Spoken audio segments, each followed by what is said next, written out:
era moi generoso e repartíase con semelhante na cede como subdirector xeral persoal. Negociación pura e dura. Sí.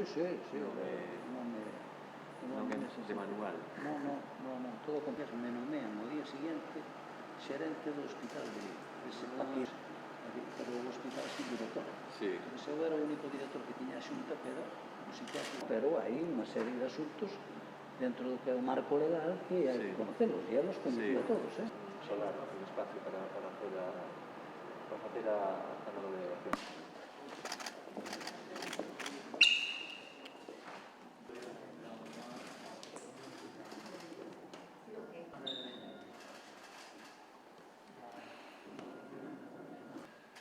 Antes de dar unha explicación das contas para o vindeiro exercicio, quixera salientar que, pese a situación xa coñecida esta de presentación dos orzamentos, como saben, acaba as súas contas.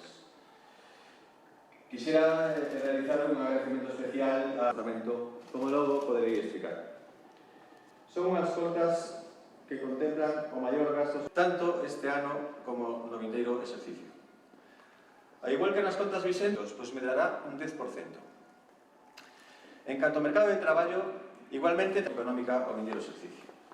Tras 5 anos de forte crecemento, en momentos para o 2022, que pasa de reactivación a recuperación económica. Ademais, incluímos no orzamento do 22 unha baixada prudente dos impostos, baixada que colabora a reforzar o ton expansivo da política fiscal, para apancar o crecemento da comunidade autónoma. En concreto, aprobamos unha nova rebaixa de impostos para os galegos cun paquete de medidas tributarias. Para o vindeiro exercicio rebaixamos 3 impostos. Voltamos a rebaixar a tarifa autonómica do IRPF para as rendas medias e baixas, como xa fixemos no 2016 e no 2014. Rebaixamos nun 10% o imposto de transmisións patrimoniais, mantendo todos os tipos reducidos para os colectivos prioritarios. E seguimos co programa Impostos Cero no Rural. Baixamos o imposto de patrimonio coa intención de seguir rebaixando de xeito progresivo, sempre que as circunstancias económicas o permitan. E consolidamos a eliminación do imposto de sucesións para o 99,9% das herdanzas directas. Vexamos unha a unha. No IRPF, como dicía, o igual que no 14 e no 16, voltamos a rebaixar a tarifa autonómica para as rendas medias e baixas. En concreto, implantamos unha nova escala e rebaixamos os tipos de todos os tramos inferiores a 60.000 euros. Beneficiaremos a máis de 1,1 millóns de contribuintes, o que supón o 90% da base fiscal do imposto. Con esta decisión política, Galicia reforza a súa posición como unha das comunidades autónomas con menor tributación para as rentas medias e baixas. No imposto de transmisión patrimoniais, ITP, aprobamos unha rebaixa do 10% pasando o tipo xeral do 10 ao 9%.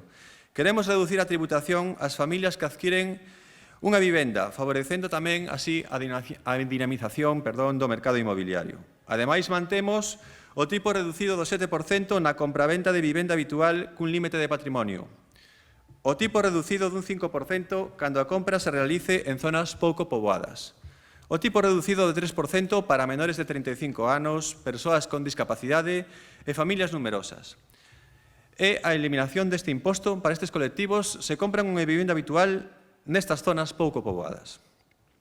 Tamén mantemos o programa de impostos cero no rural coa eliminación deste tributo para todas as compraventas de solo rústico, transmisións totais ou parciais de explotacións agrícolas e agrupacións de fincas rústicas.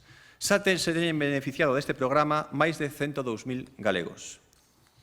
No imposto de patrimonio, mantemos o mínimo exento e bonificamos o 25% da cota.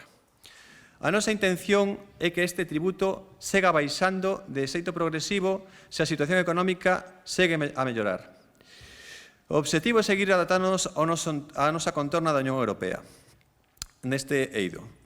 No imposto de sucesións mantemos as rebaixas para que Galicia sega entre as comunidades autónomas con mellor tratamento fiscal para as herdanzas entre familiares directos e irmáns. Están exentas de tributación o 99,9% das herdanzas por vía directa, como ben saben. Dende 2016 beneficiáronse máis de 566.000 galegos con esta medida. Por consellerías, todos os departamentos autonómicos terán máis recursos que no exercicio 22. Pero a proba da aposta do Goberno Central polo gasto social é que a que máis incrementa o seu orzamento en termos absolutos, como non pode ser de outro xeito, é a Consellería de Sanidade, con 268,7 millóns de euros máis.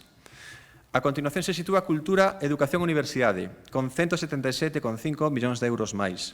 E inmediatamente despois, Política Social, con 115,6 millóns de euros máis, como poden apreciar na transparencia que se está a mostrar. Por tanto, as tres consellerías que acaparan os servizos públicos fundamentais concentran o 75% do incremento do orzamento. O dito de outro xeito, 3 de cada 4 euros de aumento do orzamento vai destinado a sanidade, educación e políticas sociais. Como é habitual tamén, este é un orzamento claramente investidor, como decía, e, como é habitual, temos tamén posto un obxectivo de reequilibrio territorial, a territorialización. Este é un orzamento claramente investidor, como decía, polo que reforzamos as actuaciones en todos os territorios. As provincias que reciben maior volume de gastos son as provincias de A Coruña e Pontevedra, con 4.222 millóns de euros e 3.379 millóns respectivamente. Pola súa parte, a provincia de Lugo recibirá 1.611 millóns de euros e a de Ourense 1.470 millóns de euros. Dentro deste esforzo investidor, un exercicio máis, temos un obxectivo que marca o noso Goberno. Buscamos contribuir á cohesión territorial, ao reequilibrio territorial, tal e como establecemos no Plan Estratégico da Comunidade Autónoma. O contrario que fai a Administración Xeral do Estado con os fondos do Mecanismo de Recuperación e Resiliencia. Nós sí que apostamos por las provincias que necesitan unha maior cohesión territorial. Con esta estrategia, as provincias de maior gasto por habitante, no 22, seguirán a ser as interiores. Lugo, onde a Xunta destinará 4.926 euros por habitante, e Ourense, con 4.809 euros por habitante. En canto ás provincias atlánticas, a Coruña recibirá 3.760 euros por habitante e para Pontevedra adicamos 3.584 euros por habitante.